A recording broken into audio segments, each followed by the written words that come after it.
青少年对自我价值的探索。青春期就像是一场寻宝游戏，而青少年寻找的宝藏就是他们的自我价值。不过，这条路往往伴随着迷茫、挣扎，甚至是叛逆。对父母来说，陪伴孩子一起找到这个宝藏，既是挑战，也是成就感满满的过程。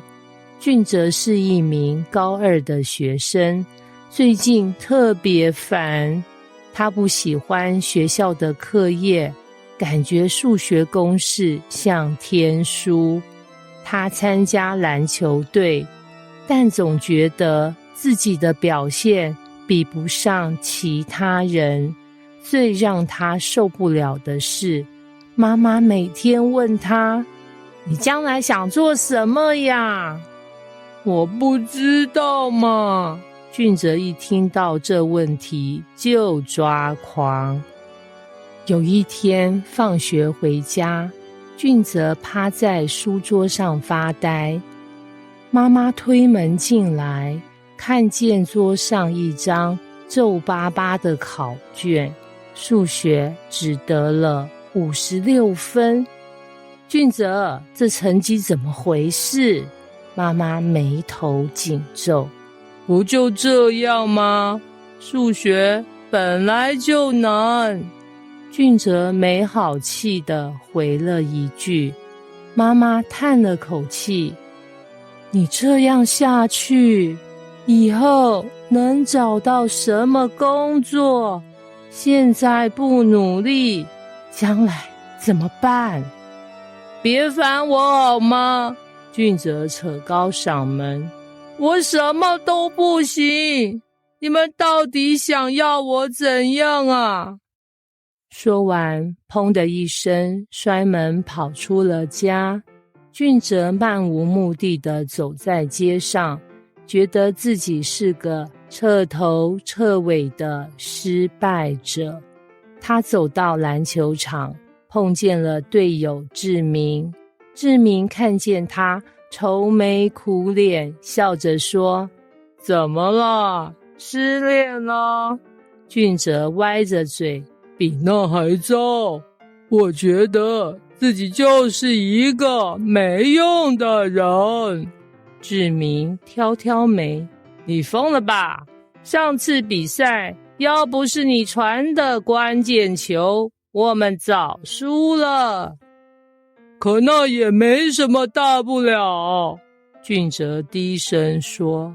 志明拍了拍他的肩，嘿，别这么说，每个人都有自己的特长，你擅长在球场上观察局势，不是什么人都能做到的。也许你还没找到适合自己的方向，但这不代表你没价值啊。俊哲愣了一下。那晚他回到家，躲在房间里翻看篮球比赛的视频，突然觉得自己其实还是有一点点用的。几天后，妈妈看见俊哲在学校社团报名单上写了名字，选的是校园活动策划。她惊讶地问：怎么突然想参加这个？俊哲笑了笑，志明说我有观察力，也许我能试试。妈妈这才意识到，俊哲并非没目标，而是需要一点肯定，帮助他找到自己价值的方向。青少年对自我价值探索的挑战。1、迷茫与比较。青少年常常会拿自己与别人比较，觉得自己不够好，甚至因此质疑自己的价值。2、父母的期望压力。有些父母出于好意，给孩子设定各种目标，但却可能让孩子感到压力倍增，甚至反感。3、探索过程的试错。探索自我价值的过程中，青少年需要时间和机会去尝试，而父母往往会担心孩子犯错，忍不住干涉。父母如何帮助孩子找到自我价值呢？1、接纳孩子的现状，尊重他们的节奏。俊哲的妈妈若能在一开始就接纳他的困惑，而不是急着给他方向，矛盾或许会少很多。父母要记住，每个孩子都有自己的步伐。2、发现孩子的闪光点。志明对俊哲的肯定，让俊哲重新审视了自己的能力。父母应当用心观察，找出孩子的优势，并给予具体的肯定。3、给予试错的空间。探索自我价值需要时间，也需要试错的机会。支持孩子尝试新事物，让他们在过程中找到自己的兴趣和能力。实作练习，帮助孩子探索自我价值。练习1：优势清单，与孩子一起列出他们的特长和优势。例如，你在团队中很会协调大家的关系，或你的幽默感让朋友们很开心。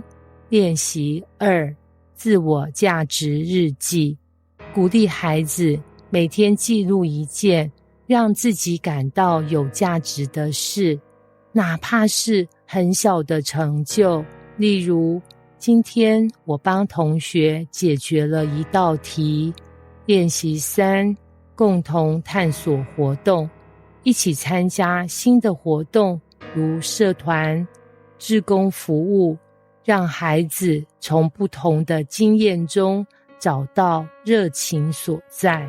结语：每个孩子都是独一无二的宝藏，每个青少年都拥有与众不同的价值，无论他们自己是否意识到。